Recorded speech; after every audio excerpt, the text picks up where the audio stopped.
పెళ్ళైనా పండగైనా వేడుక ఏదైనా పట్టుచీరల ప్రత్యేక వేదిక వారాహి సిల్క్స్.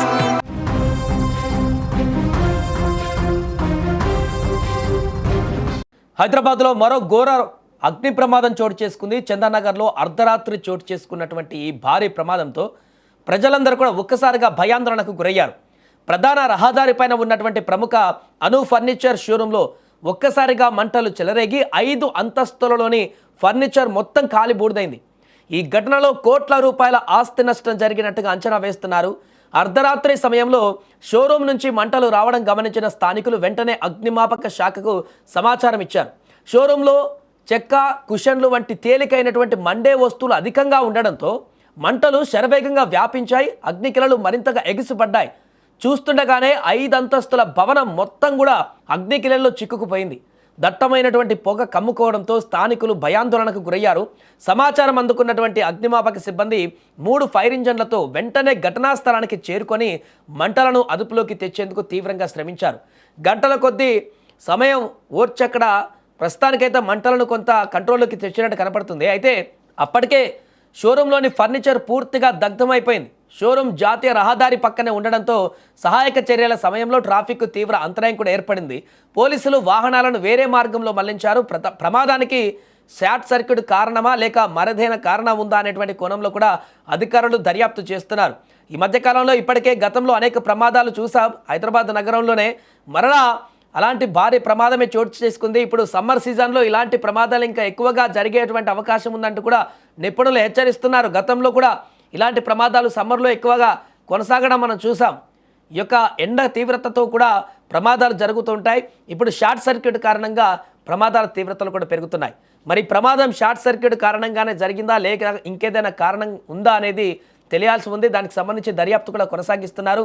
బట్ షోరూమ్ యాజమాన్యం అయితే తీవ్ర ఆవేదనకు గురవుతుంది. ఎందుకంటే లక్షల కోట్ల రూపాయల విలువైనటువంటి సామాన్లంతా కూడా ఇప్పుడు అగ్నికి ఆహుతైపోయినాయి. పూర్తిగా వారి ఇన్వెస్ట్మెంట్ అంతా కూడా కాలి బూడిదైపోయింది. వారి యొక్క సంపాదన అంతా కూడా కాలి బూడిదైపోయినటువంటి పరిస్థితి ఏర్పడింది. అందుకే వారు తీవ్రమైనటువంటి ఆవేదన వ్యక్తం చేస్తున్నారు. ఇలాంటి పరిస్థితి వస్తుందంటూ ఊహించలేదంటూ కూడా బాధను వ్యక్తం చేస్తున్నటువంటి పరిస్థితి ఉంది. క్షణాల్లోనే కాలి బూడిదైపోయింది. పూర్తిగా కుషన్లు అదేవిధంగా చెక్కలు ఉన్నాయి కొన్ని. అక్కడ పూర్తి స్థాయిలో అవి మంటలకు మరింత ఆజ్యం పోసినట్టుగా కనిపించింది. చాలా ఈజీగా అవి మండిపోతూ ఉంటాయి ఇలాంటి అగ్ని ప్రమాదం జరిగినప్పుడు. దాంతో ఈ యొక్క అగ్ని ప్రమాద ఘటన మరింత తీవ్ర స్థాయి అయిపోయింది. ఫైర్ ఇంజన్లు వచ్చినా కూడా వెంటనే కంట్రోల్ చేయలేకపోయారు. ఎందుకంటే మండేటువంటి స్వభావం గల వస్తువులన్నీ కూడా ఆ బిల్డింగ్లోనే ఉన్నాయి కాబట్టి మంటల తీవ్రత అధికంగా కనిపించింది.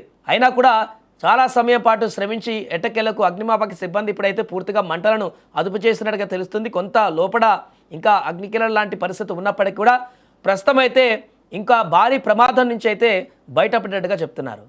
ఈరోజు రాత్రి 11 గంటల సమయంలో చందానగర్ డివిజన్ 10లోని చందానగర్ పోలీస్ స్టేషన్ సమీపంలో ఉన్న అను ఫర్నిచర్స్ బిల్డింగ్లో అగ్ని ప్రమాదం జరిగింది. అదృష్టవశాత్తు ఎలాంటి మనుషులకు ఎలాంటి ప్రమాదం జరగలేదు, కానీ ఆస్తి నష్టం మాత్రం జరిగింది. 11:20 ప్రాంతంలో నాకు ఇన్ఫర్మేషన్ వచ్చింది. నేను వచ్చి చూసేసరికి ఫైర్ ఇంజన్స్ వచ్చాయి, పోలీస్ డిపార్ట్మెంట్ వాళ్ళు వచ్చారు. వాటర్ కొరత ఉంటే హెచ్ఎండబ్ల్యూఎస్ వాటర్ డిపార్ట్మెంట్కి ఇన్ఫార్మ్ చేశాము. డీజీఎం గారితో వాళ్ళతో మాట్లాడి వాటర్ తెప్పించడం జరిగింది. ట్యాంకర్స్ హెచ్ఎండబ్ల్యూఎస్ వాళ్ళు కూడా కోఆపరేట్ చేశారు. ఫైర్ డిపార్ట్మెంట్, పోలీస్ డిపార్ట్మెంట్ వాళ్ళు పూర్తిగా కోఆపరేట్ చేసి క్లియర్ చేయడంలో వాళ్ళు సక్సెస్ఫుల్గా క్లియర్ చేశారు. ఎటువంటి ఫర్దర్ ప్రమాదం లేకుండా. కానీ ఈ ఎండాకాలంలో ఫైర్ యాక్సిడెంట్స్ అయ్యే ఛాన్సెస్ చాలా ఎక్కువ కాబట్టి అందరూ కూడా తోని సేఫ్టీస్ తీసుకోవాలి. షాప్ కీపర్స్ అందరూ కూడా ఫైర్ సేఫ్టీ తీసుకోవాలని ఈ సందర్భంగా షాప్ కీపర్స్ అందరినీ కోరుతున్నాము.